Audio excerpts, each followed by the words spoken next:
Welcome back, everyone. Welcome This is back. FloTrack Podcast. Hey, stop talking over me. Well, yeah, I thought you were Or trying to close programs. I Beginning of am the trying pod. to. I'm trying to close some programs to make sure we got a nice, solid connection here. This is Off our to a hot first. start, guys, in our new time slot here. Well, this is my nap time normally. Got to be honest, midday. This is not when Kevin's at his peak, so we'll see how it goes. This is the FloTrack Podcast. Thanks for watching live. I don't know if anybody's tuned in live, um, but this is our new time slot, 12:30 Central Time. We'll be in a studio eventually, but not yet. Gordon, I know you like the time slot. You're a big sleeper, so this I am a should big be good for you. sleeper, and I really love the time slot when I woke up at like 9:05 a.m. It felt really good. I was like, "Oh, this is nice. I don't have to do a podcast right now. I can just continue snoozing," which I did. Yeah. But I'm going to be itching to want to talk about track when, track season starts up in the winter and spring. I'm going to be like, I need to talk about these takes at Yeah. 9 a.m. I'm going to have to wait an extra 3.5 hours, but it's okay. I'm excited for the studio. For those who don't know, moving into a studio, I think next week. I think that's the plan. We'll see. We will see. Can't make no promises, but the plan is I think next week we move into the studio. That's why we're moving to the 12:30 time slot. So we are now your lunch podcast as opposed to your coffee/breakfast podcast. Absolutely. And shout out to Tampa Eagle. Still the first one in the chat. He pivoted. It was good morning, everybody. Now it's good afternoon, everybody. Still there. Yeah, we might pick up some new people going later. We might lose some favorites. Hopefully we can make this work. And if not, you can catch it on archive. You can catch it after the fact. You can catch it on Spotify, Apple Podcasts, wherever you get your pods. Also, members. You want to be a member? Hit that join button. We do a bonus pod every month. And some people have always said, hey, love the show. Want to support it. You can become a member for what is it, $5 now, Gordon? Yeah, $5, $4.99. Become a member. We do bonus pods once a month. And our users and our viewers, our loyal member people, they make sure they hold our feet to the fire to make sure we deliver our podcast. So we appreciate you. We did a podcast, a bonus pod a week ago, I believe, about giving out Emmy Awards for the 2022 season. So like best actor in track and field, best director in track and field, best drama, best comedy, all those things. We did a fun little podcast there. We'll be doing those once a month. So yeah, join, support the pod. We appreciate you. And if you don't want to join, that's cool. We'll still be doing these podcasts Monday, Wednesday, Friday. Yep. And we might do additional stuff for members as well, too. Going into the studio unlocks all sorts of possibilities. So join today if you can. Also, want to mention Berlin Marathon live on FloTrack on Sunday. This Sunday, it starts the coverage starts 1:30 a.m. Central Time on Sunday. So if you're on the West Coast, it's actually going to start Saturday night. We're going to go live on this YouTube page with the watch along. It won't be the race feed, so don't at Gordon about it. It'll be the watch along. So you watch it live on FloTrack. Will be the watch party. That's going to start at 2 a.m. Central Time on Sunday. Marathon, and I'm excited. I don't know. We've done these before. Usually, after you do something that you think could get really difficult, you're like, that wasn't too bad. Like you're dreading going down that really steep water slide. You're worried about how much that shot is going to hurt in your arm, and then you do it. You're like, that's not that bad. It's not that bad. I've had the opposite experience with these marathon live shows. Every time I do one, it's way harder than I think. I finish it. Like, there's no possible way I can do that again. And then we keep doing more and more of these. So come see if I can survive this latest one. Yeah, so we're going live at 2 a.m. our local time. And we have been debating how we're going to be at our best at 2 to 4 a.m. for us, whether it's wake up for 2 a.m. or stay up till 4 a.m. But Kevin, I have some news to break to you. I know that we were thinking about you would come over, sleep at my house, and then we both would wake up at 1:30 at my house, and then we'd do the podcast together. Yeah. I'm getting some text messages from some of my friends who want me to host a party. So I might want to have a party Gordon, Saturday night.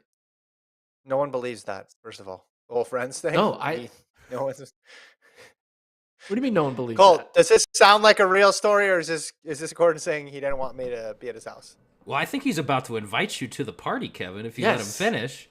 Yeah, I was going to invite you to the party. Colt can come No, to I the party. can't go to a We party. can make. I can't go to a party and then wake up. This is not going to work. No, for you me. don't. It's not going to work. For No, me. you just come to the party and we I need party, and then we do the podcasts as the post party. And then all my friends It who won't aren't work running for me. people, they can be like, "What are you doing, Gordon?" I'm like, "We're watching the marathon." And then I get new people involved with becoming big Kipchoge fans at 3:00 in the morning. It's gonna be Wait. fun. It'll be like college They're gonna game stay to day. your There'll be house? people in the background with science and stuff. It'll be really fun. Yeah. You should do it. It's For a college live game day show. style. They They're have gonna no be at your idea that house they're still? coming to. What's that? They're going to be at your house at 3 a.m.? I mean, they could. The last party I had, people stayed till like 3:30, so it's possible.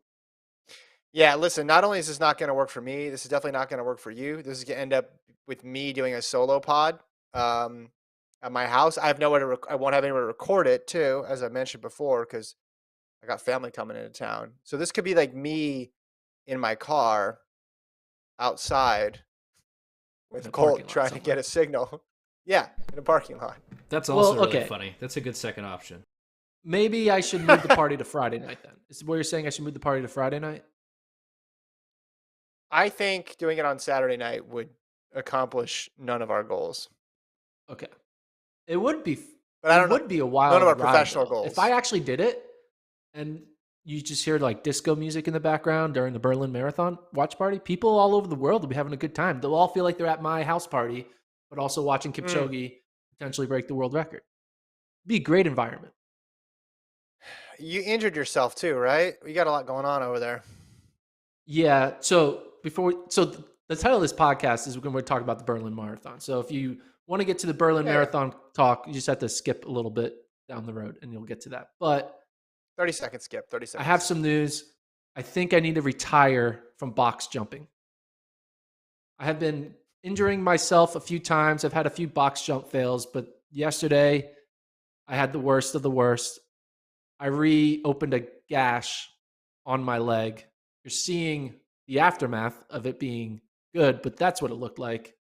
It went right into the shin in the same spot where I opened up a cut like a month ago. Eesh.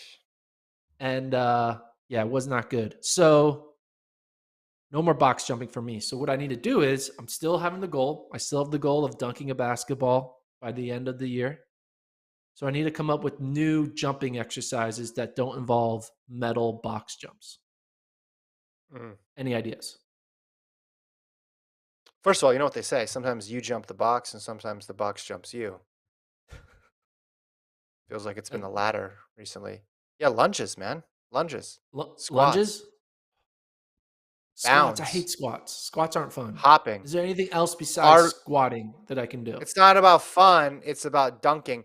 The listener that wrote in the other day saying all you're doing is getting better at box jumping by doing box jumps. So there's all sorts of stuff you can do.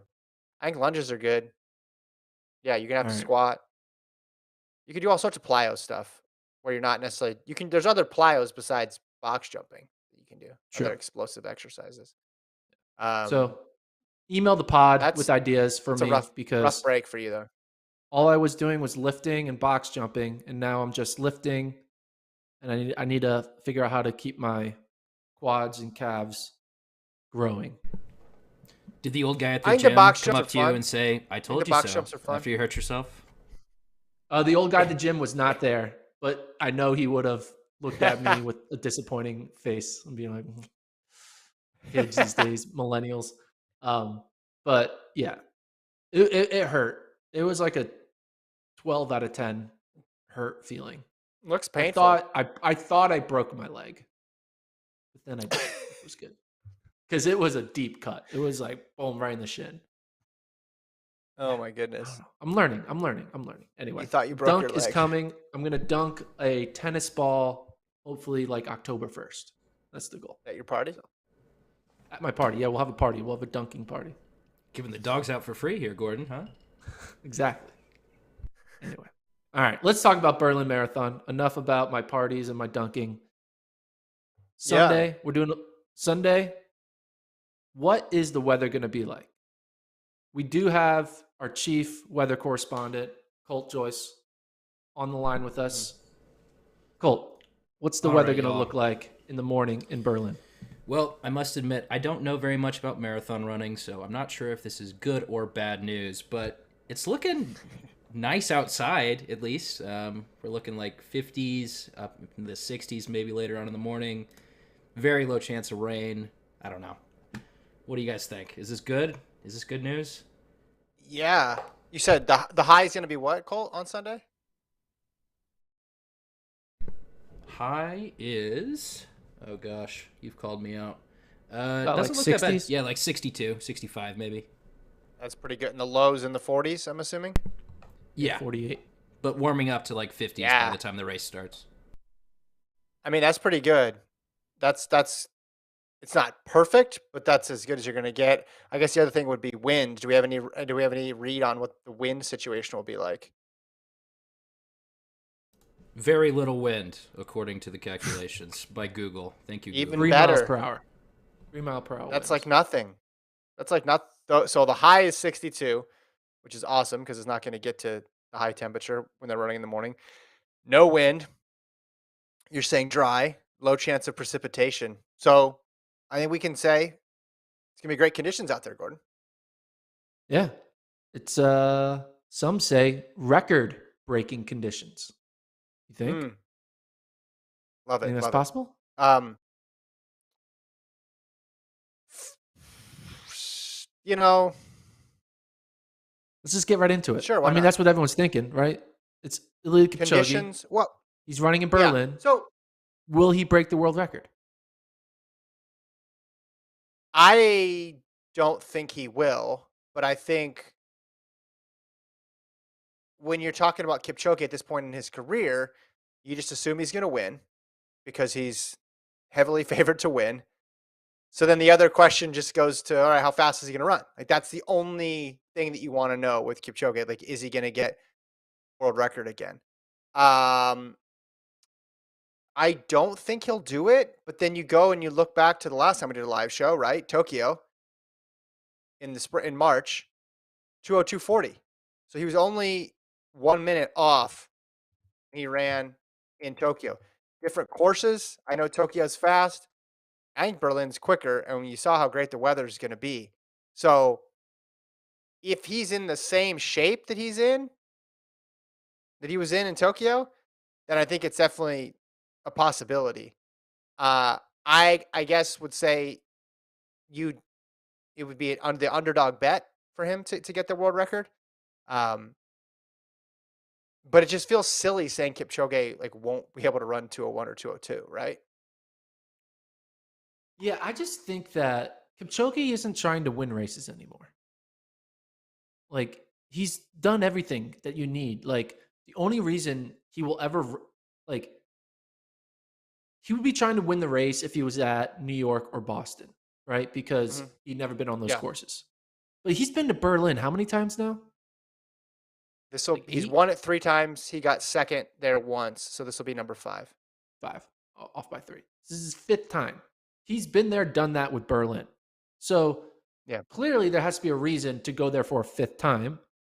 And that reason is to get a really good time. It's not to run 2:03, not to run 2:04 and get the win. It's to push yourself to see if you can get into 2:01s again and see if you can break your world record. And so that's what I think he's trying to do. I think he's going to go out. I think he's not going to run conservative. I think he's going to run as if he can try to lower his personal best. Again, his world record is like what, 2 minutes slower than his actual PB. Mhm. So Yeah. he has room to spare. He's the only man in the world whose PB is faster than the world record. I think he's Yeah. the only guy who's ever had done that before, which is a Yeah. really cool stat. Where my PB is so fast, it's faster than the world record, Wait, that doesn't Yeah. make sense. Well, trust me, it makes sense. So I So think two. he has a high percent. I think he has a 51% chance of breaking the world record. Okay. Yeah, I would say lower chance than that, but two things working in his favor. One, you brought up there. He knows what 159 pace feels like. Now, the time didn't count, and we all know why that time didn't count, but his legs still moved at that speed. So he's been exposed to that pace. Now, that was a little while ago, so you could say, all right, a few years later, but we know from Tokyo that he's definitely not far off that.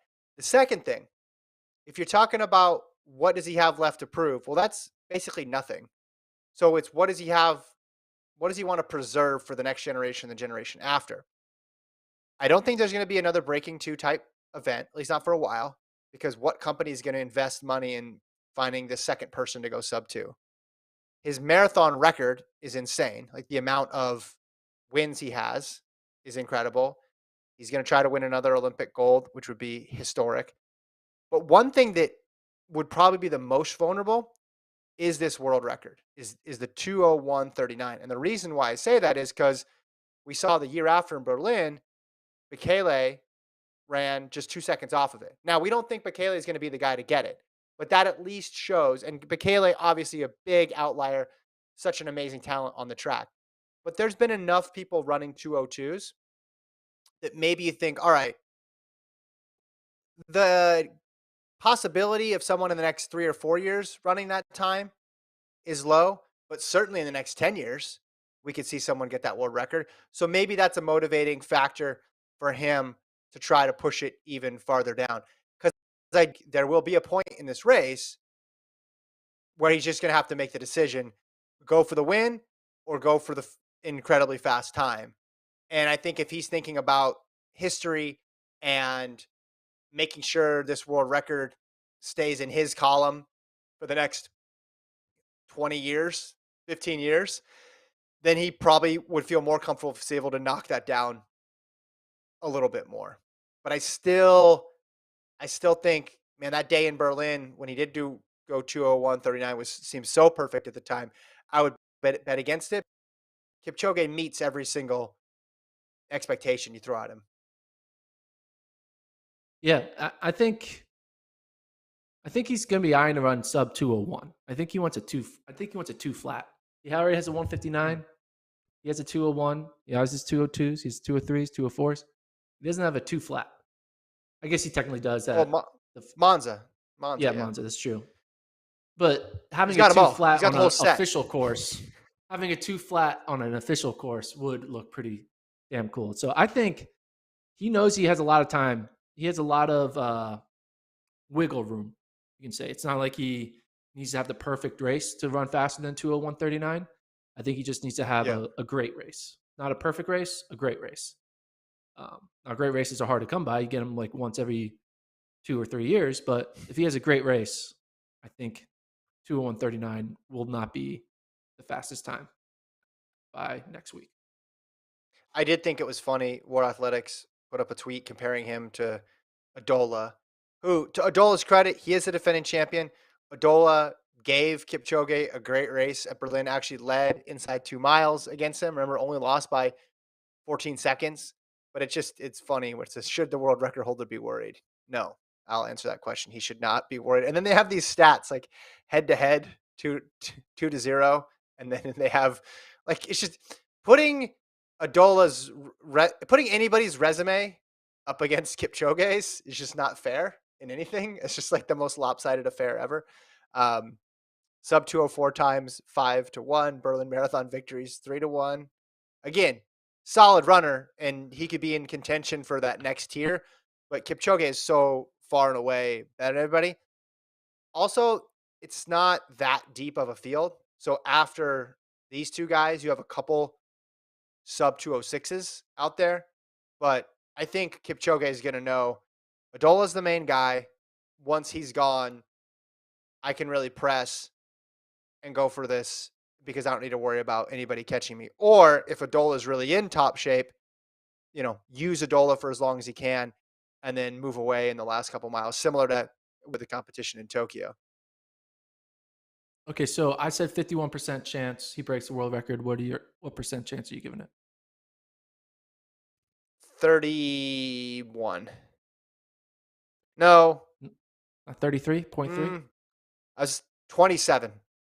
27. Yeah. Why did you I had to drop look up. 4 percentage points just like in the past 1 second? Why'd you drop four Uh, percentage points? Look, it's my algorithm, so maybe I got some data on oil futures or something. I mean, all of it is factored in there. Yeah, I don't leave It's any true. stone unturned when I'm doing my Kipchoge prediction. I mean, do you remember in Tokyo? You probably don't remember this. You thought in the second half of the race Kipchoge might lose because he was with people. And you're like, oh no, they're hanging around. And I said, no, Gordon, this is just what he does, and he's going to run away. Anytime you bet against Kipchoge, you end up feeling really, I don't know, I don't want to put feelings on you, Gordon, but you end up, regretting it. Yeah. And I might ultimately regret saying, oh, world record's off the table. But just now he's competing against past Kipchoge. He's not competing against anybody else. He's competing against fully optimized, amazing Kipchoge from a few years ago. But that 202.40 at the beginning of March in Tokyo did make me think, all right, this guy's not slow. His peak is just never going to end. He's in a perpetual peak. It just keeps going and going and going and going. It's like a plateau, but like he's plateauing at the most amazing performances in history. So pick against him at your peril. It's no fun to pick against him. It's no fun to bet against him. I don't recommend anybody doing that. But I would say I would still put it up around 30%. Oh, you going back up to 30%? Are you Well, 27%, no, no, 31%, no, or no. I'm 30%? 20. What's your percentage? I'm 27. To be clear, I'm Okay. still 27% chance. I said, around 30. That's close to 30. Yeah, but It's kind of 27 is wild my though official number. that 73% of you don't believe in him. I know, and I'm going to feel stupid. I'm going to feel stupid for doing this. And it's not that I'm betting against him. I'm just betting on 2018 Kipchoge.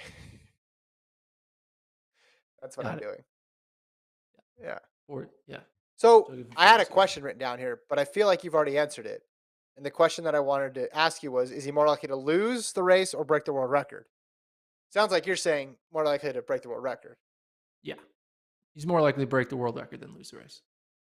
And I think I'm in that boat too, because if I'm saying he has a 27% chance of breaking the world record, he has a 98% chance of winning. Yeah. Man, what would the odds be on Adola? That'd be really interesting to see. They would probably Because be like defending 20 to champion, 1. I think keep going. I'm not sure. Really? He's got the 203. I I just mean, a marathon, anything can it's happen. Side stitch, whatever. Like Kipchoge it's though. 2 hours of running. Yeah. Stuff happens. Yeah. So I think But it if he never could, happens to him. yeah, it's true. It's only happened once to Except him. it happened once in London. Once.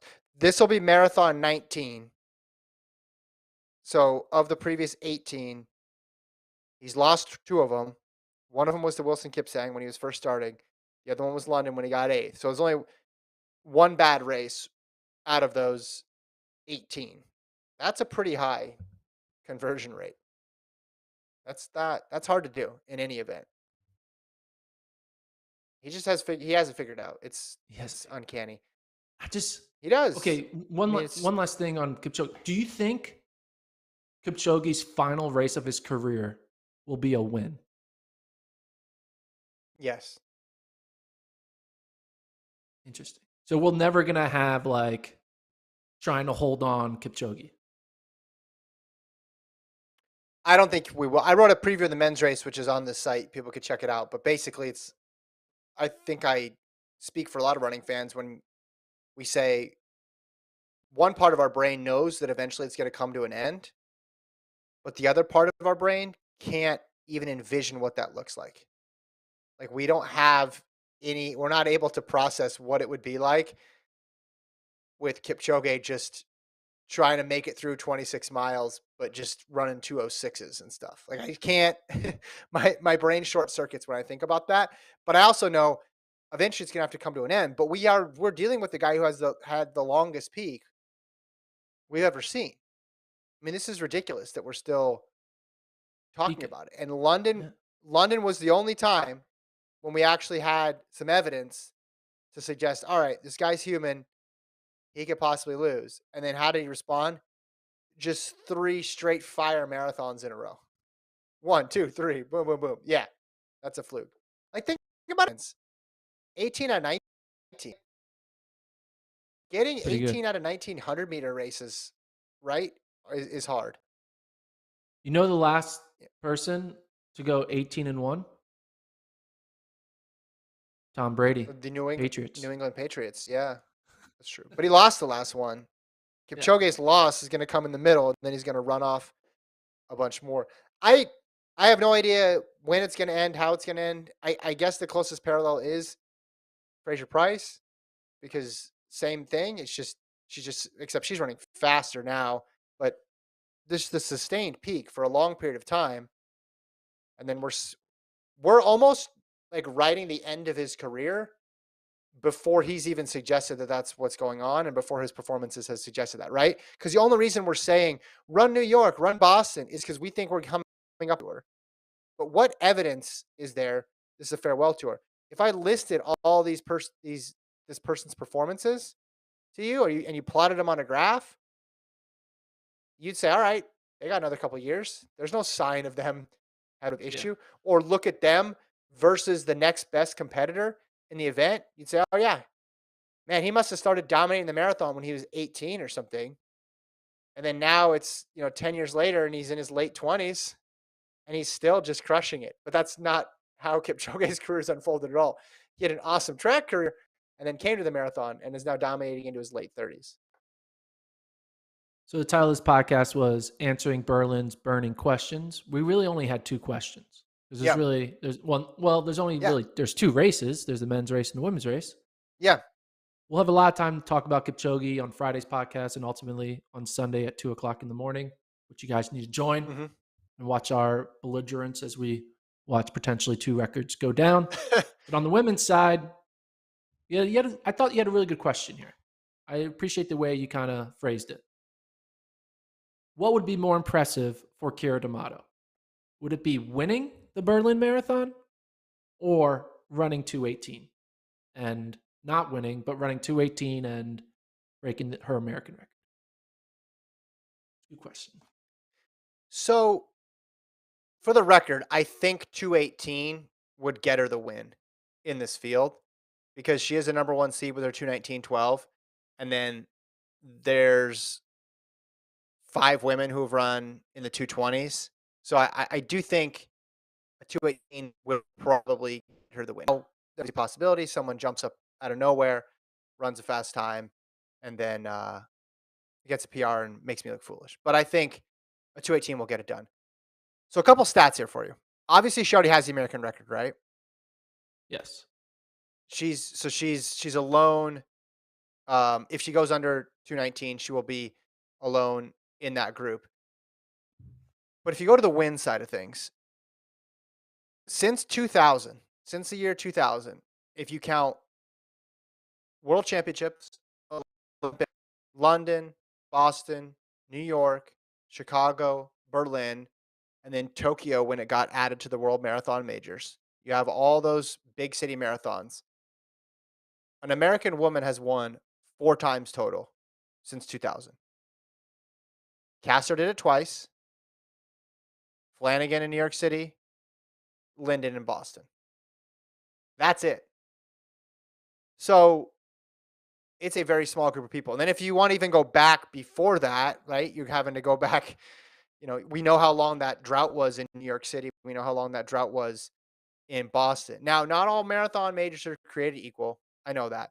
But to me, it's more just status of where Kira D'Amato is. When she started this comeback, it was can she join the top level of the sport? And then now it's like, can she make history and become like one of the best at she's building a resume here. If she wins this race and runs 218, she's really building a serious resume. So I think the win. Because I think she'll have other opportunities to run fast. And just the win alone puts you on a very short list. Again, I'll say the names again: Linden, Flanagan, Caster. An even shorter list? The amount of Mm, American women to win the Berlin Marathon is 0. 0. Yeah, 0. So she could be the first to win the Berlin Marathon. And I think also the fact that she does already have the American record. She's already one of Yeah. one time wise. I agree with you. I think it's more impressive if she were to win the race. And I also know she's going to break the American record if she wins the race. So this is kind of a weird situation where, she's going to get, if she wins, she's also going to get the other one. She's going to get the record. But I do think winning the Berlin Marathon would be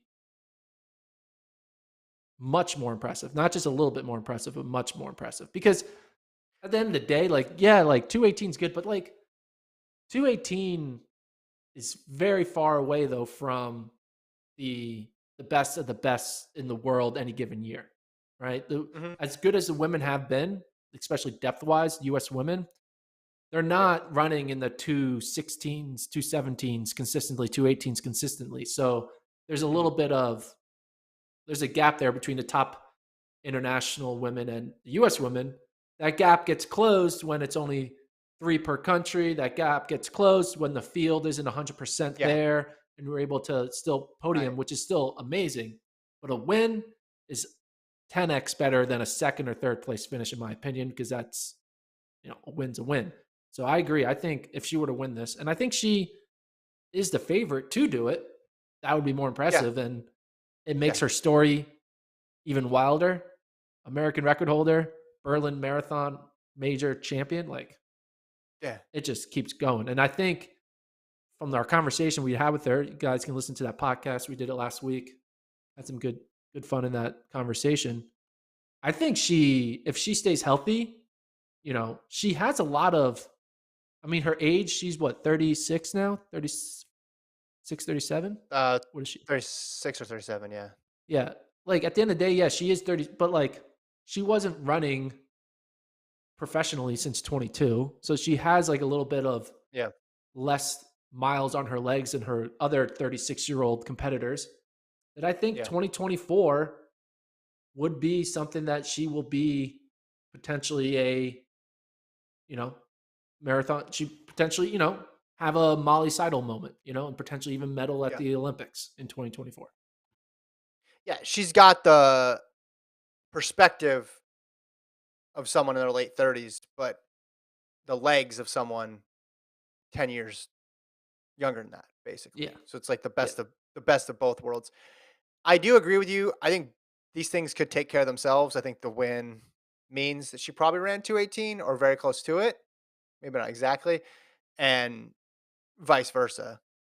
But you don't know what the fields are going to look like in the major marathons that you sign up for in the future. So you can control your time and you can run fast. You can't control the field. And this field, Yeah. it's a winnable race for her right now. And I don't know. It's an interesting thing to think about. If she gets a win here, maybe gets a 218, then in 2023 gets a couple top 5 finishes or top 3 finishes in some majors, and then has a good performance at the Olympics in 24. Like her resume, like you got to start talking about that when you're talking about the best to compete in the women's marathon. Like it's crazy. Obviously, she doesn't have the same amount of years at it as a lot of people, but like the efficiency to get the mark, to get the win, and to get some top threes, and maybe even get a medal. Um, she's just kind of done this whole thing on 2x speed, basically 4x speed, probably. That would be wild if Kira D'Amato ends her career as the greatest female American marathoner of all time. Well, Like, I'm not saying, I'm not going there yet. I said but like like she would be in that, whatever if number she is right now, she could move up. She could move up like 10 spots, whatever she is now, whatever. yeah, If you think she's like the 15th or whatever it is, I don't have a list in front of me, but she can just make up a lot of ground pretty quickly because there's a lot of people who have done well in majors and run fast times. But when you get to who's won and then who has some top threes, the list gets really short really quickly. I mean, there's legitimately a pathway for her to be the greatest of all time. Because if she were to win this weekend, she'll have the 2 fastest marathon times ever run by an American woman. She'll have a Well, I don't think major she's getting by championship. Samuelson. She's got to do a lot to get by Joe Benoit Samuelson. Olympic gold medal. I mean, all of her stuff back in the '80s. I mean, that's a different conversation. But go ahead. I Not all medals are equal. Yeah, but look at her major performances too. Anyway, go ahead. Go ahead. It's different era, different era. Like you have to calculate. There's like a different era of competition. Competition is different from eras to eras. 100%. But I'm saying, okay, well then let's just say from 2000 on, right? Sure. Can we say that from Yeah. 2000 on? Well, we can have this Or conversation. Let's have this conversation on Monday next week after she wins. We're kind of putting yeah. the cart before the horse here. So, Well, but anyway, I think we even do if agree. If she wins, it will be more impressive than breaking her own record. I just was, I guess I was surprised the list was that short, and I shouldn't have been because most of the times we're looking at top threes, we're thinking of medals, right? So then you're throwing a bunch of other people in there. You're talking about Jordan Hesse, you're talking about Kara Goucher, you're talking about Amy Sarah Craig. Like Hall, there's been Seidel. exactly there's Yeah. been so many people at that level, around that level, but there's a much smaller group who've taken that next leap. And Castor, that's why I would have Castor and Benoit Samuelson um, at the top, right? They were like, they did it multiple times. It wasn't just a one off. So she'd have to do this multiple times or at least get multiple top threes. But this is a great opportunity for her. The other reason why I think she needs to win, or not, doesn't need to. I think she'd love to. She wants to meet Kipchoge. But anyway, another reason why I think it's important that she wins is if you want to be competitive at the Olympics, if you want to be competitive in London and Boston or wherever you run next, you got to be able to beat the 220 women because those other marathons are going to have the 217 women, right? The Yeah. 216 women. Bridget Kosgei is going to show up to one of those. Jeb Chirchir, Jeb Kosgei, they're going to be there. So you have to take care of business with the people whose PR is slower than yours if you want to be able to succeed at the championships. Obviously, championship marathon's different. Molly Seidel came in, her PB was well below a lot of other people's, still got a medal. So I'm not saying it's impossible, but I think at a fast race like this, I think you got to be able to say, hey, I'm better than these 220, 221 women. Like I'm 219 low and I'm going to run like that. Right. And my next goal is to get that next group that's in front of me. Man, making that women's team is going to be so hard for 2024. I'm just thinking about it. Yeah. I know we're Well, getting they ahead of also, there'll ourselves. be injuries that kind of clear out a few of the people There, we think are going to be there. I think every year we think, oh, it's there will so be. deep. And then there's like, oh, I'm out. Oh, I'm not there. And then they're like, oh, I'm not 100% from what I was 2 years ago. And then all of a sudden it's like, okay, Yeah. there's really 5 women for 3 spots as opposed to like 8 for 3 spots. But you also have a lot of athletes now going later on into their 30s and sometimes early 40s and still being competitive. So there's just the primes of these athletes are continuing so long. So you have Yeah. someone like D'Amato or someone like Hall mixing it up with, there's also going to be someone who new on the scene, right? Like we know on the men's side, everybody's looking at Connor Mance, but there's going to be someone on the women's side who I think surprises us as well too. So you're going to have this 15-year age gap basically of people who are going to be able to compete in this event. It's going to be a lot of fun. But yeah, I just think this is a big opportunity for her. I think it's a big opportunity for American women's marathoning. Not that they haven't had winners before, but it's been a while since they've had the number one seed time coming in. Because you look at those numbers, right? Or you look at those people. Linden won. It was in Boston. Obviously, it was that's a non-rabbited race. New York City, Flanagan, non-rabbited race. Like Castor winning in London and Chicago, that was the last time it was a flat course. That was 06. So if you want to put the marathons into 2 buckets, like which ones are tactical and which ones are fast. Now I know sometimes the fast ones can get slow and all that other stuff, but it's been since 06, Gordon. 06 That's when I graduated high since they've school. won. Yeah, that's when I was graduating college with a dream to one day co-host a podcast. So here I am I was 8 years old. All right, Colt's Colt, we 8. get it. So, funny thing, Colt, can I tell a personal anecdote about your family? Not all the other stuff, but just the age thing. I'm closer in Go for age it. to Sure, yeah. Colt's. This is it's not embarrassing to you. It's embarrassing to me. We found out the other day I'm closer in age to Colt's parents than I am to Colt. It was a wild realization. That's And true. Gordon's head almost exploded and realized he had it by a year. But I think if he was in my position, he would not have been able to process it, and we wouldn't be seeing Gordon much anymore. Yeah. It would be fun to have Colt as a kid, right? Thanks. That's nice. Kid. I think we could go get some father-son bonding moments. I think we'd have a good time. Yeah, it surprised me. I mean, we knew Colt was young, but wasn't Not ready that for young. that. Yeah, it was a surprise. But whiz kid, he knows how to use all this technology, so it's what you want. The kids out there, Gordon. The kids are right. All right. What else you want to talk about? You want to talk about Bowerman? Yeah, we'll talk a little bit about that. Christina Aragon and Cooper Tier are going to Bowerman. We're going to Oregon, University of Oregon. So, Christina Aragon going there makes sense. There's always been that Stanford kind of hub of like all the great Stanford athletes just go in and just keep on adding to Bowerman to keep the same color scheme going, red to red. Always works out. And then Cooper Tier, he's basically staying home, right? Because now that Jerry's Oregon coach, Cooper Tier's going to be still training on the Oregon campus. Christina Aragon is not really someone that's like we're thinking immediate impact. She might be a year or two away from being involved in making teams. But Mm-hmm. Cooper Tier, what do you think overall about Cooper's decision to, not train with Cole Hawker anymore? That little dynamic duo they had together is not there anymore. Now he's going to go up there training with Grant Fisher, Woody Kincaid, Mo Ahmed, all the great Bowerman runners. How do you think it's going to affect Cooper's trajectory? I mean, you look at the ability to train with Fisher, someone whose collegiate career was somewhat similar to Cooper Tier, wouldn't you say?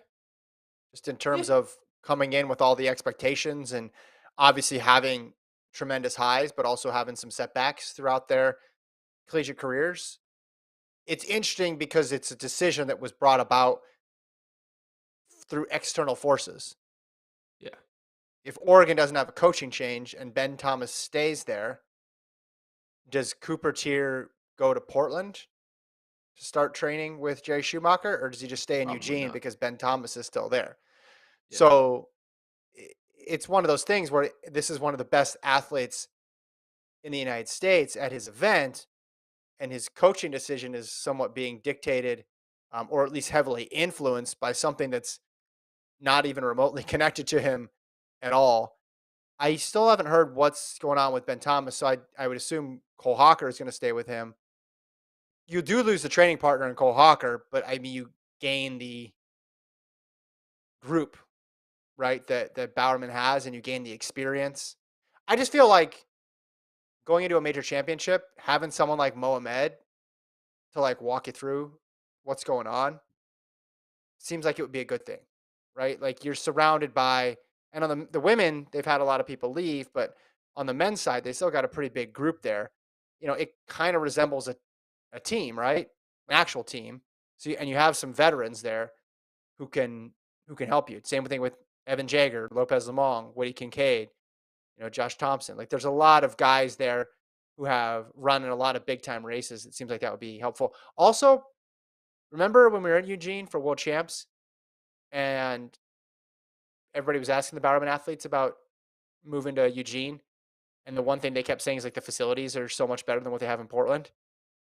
I bet that's the other part of it too. It's just like why leave where you're at to train in inferior facilities and in inferior place in terms of access to the type of equipment or the type of surfaces that you want to be training and running on.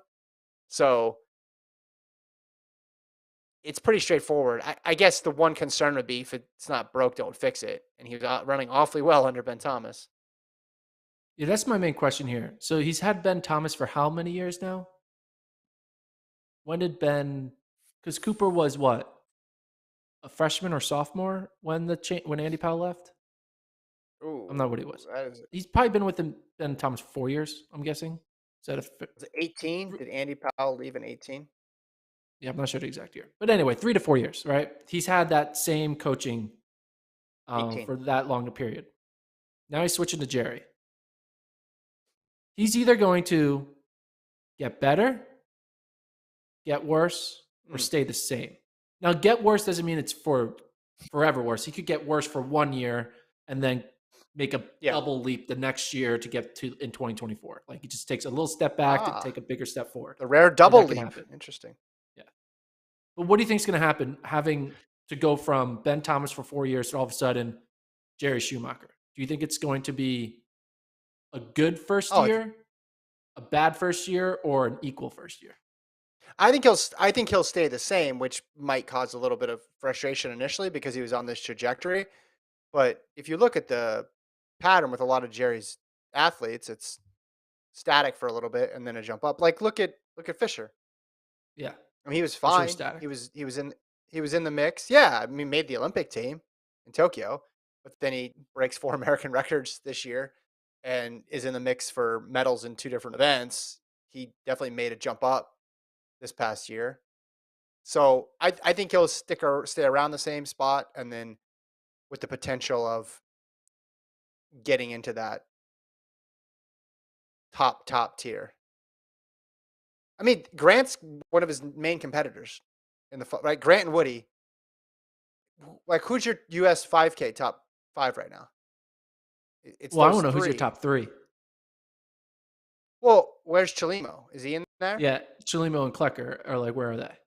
I Okay. guess Klecker you could say is more 10K, but I mean, Grant's one.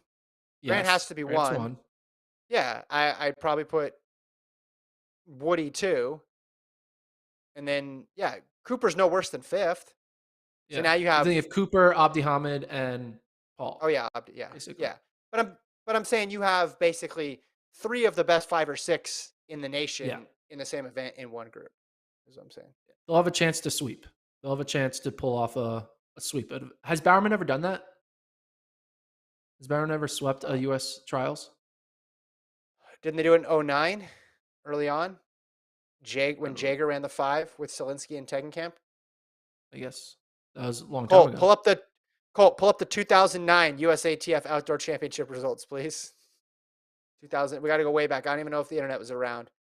Colt was 4 during this year. Oh our lord. Um, Okay, it was Tegenkamp, Zelinsky, Jager. yeah. Okay. And Yeah. Jager had just, yeah. That's the only one I Was can think of. Jager had just turned, or was he?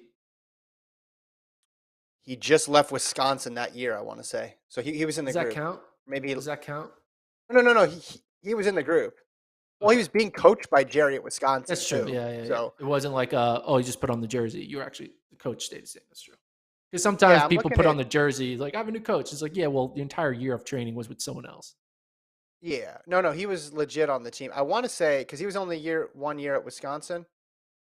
But he's '07, and then he left fall of '08. He left Okay, so yeah, with to continue training with Jerry. Yeah, so he was full on yeah, on. That was back yeah, when he was running the 5. So that yeah, they swept then. All the sweeps about Bowerman have then been focused on the women's side of things. yeah. So there's a chance. Aragon, there's some parallels to Cranny with Aragon.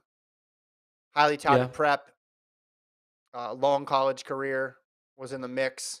Never had like the one crazy breakout race, but yeah, maybe when she goes and trains with the group, then she's going to be able to make that jump up. But they did the women's side of things. Pull up the roster again, Colt. Like, there's not that many women left on the roster total. What is it? Schweizer, Cranny, Frericks.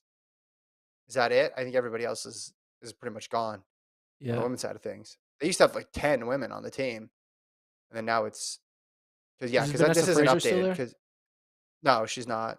She moved to San Francisco. She's still trained by Chilean though. So yeah, it's just those. It's just Cranny, Schweizer, and Frericks then. Yeah. Um, so we shall see. It's going to be an adjustment because first of all, they're just going to Eugene is going to make things a lot different too. Yeah. All right. Is that the pod? No, I got 6 other stories I want to talk about. Yeah, questions, throw them in the chat. Shout out to Tampa Eagle in the chat. Rest of the chat's been kind of asleep or not watching. Maybe they don't like the new time zone, Gordon. Maybe this isn't No, going to they'll get work. used to it. This is the better time zone. Eventually, people will learn to love 12:30 start times. Better time slot. Time slot. I mean, it's 10:30 for California, so that's great. 1:30 for East Coast. All right. Got some breaking news. You do? Actually, I'm going to put this on the rundown. I don't know if you want to talk about this, but I'm going to put it on the rundown. Stand by. We'll see if you want to talk. What, you're gonna secretly message me it? What? Well, yeah. Well, I don't know if you have other info on this, so don't bring this up yet, Colt. Just let Gordon see it. I have info on that. Is it accurate or inaccurate? I mean, technically it's accurate, but I know the truth. Okay. Do you want to go We into can it? talk or about it not? on the pod. We don't want to talk about this. I mean, yeah. I mean, I don't know if I should. If you want to have get into it, get information. into it. If you want to get I into don't it, know get if it's into it. public. If I you don't have it's public. fine. I don't know. I don't have public. I can't. I don't have public information. I have like in confidence information. Okay. So maybe we shouldn't talk Well, about that's why I said. That's why I said I'll just send it to you. All right.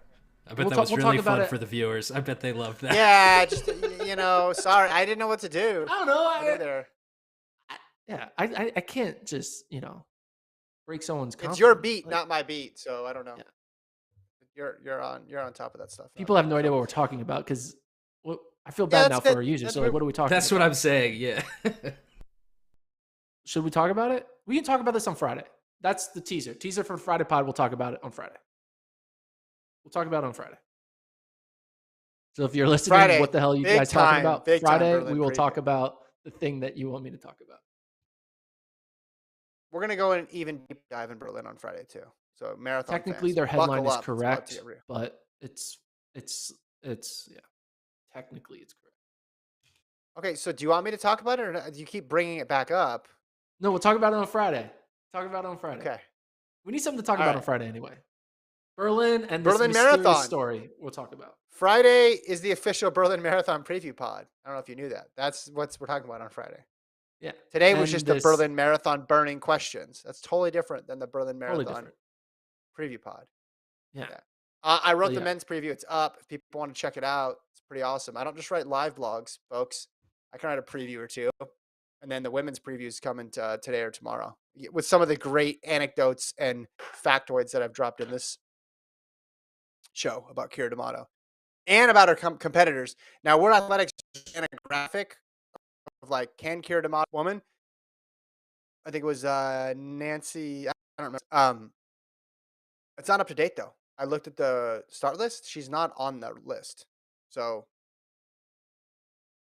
basically, what I'm saying is, Kira D'Amato's big favorite. All right. Like and subscribe. We'll see you guys Friday. Talk about more Berlin. Talk about this story that I don't want to talk about, but we will. And then Nancy Sunday, Jelligot. 2 a.m. I looked it up. Nancy Jelligot. Okay. She's not on the start list anymore. I just want to Good to be know. complete here.